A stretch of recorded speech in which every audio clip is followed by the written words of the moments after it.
The weather's taken a turn for the good. So from today until next year, I will be cooking outside. So what am I going to cook this evening? I'm going to cook King Carl's chicken pie. King Carl is my wonderful neighbours have started calling me King Carl. So what are the ingredients for King Carl's chicken pie? Well, we've obviously got spring onions, mushrooms, we've got a little bit of butter, have a bit of ginger, we've got the chicken, a bit of flour, salt and pepper and stock, of course some pastry, and it's all going to be cooked in my Omnia on my camping gas.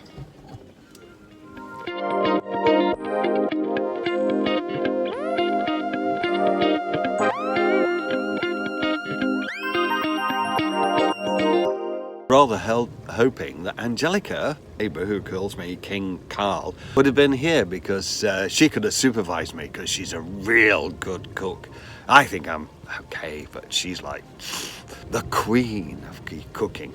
I'm fascinated with my Omnia.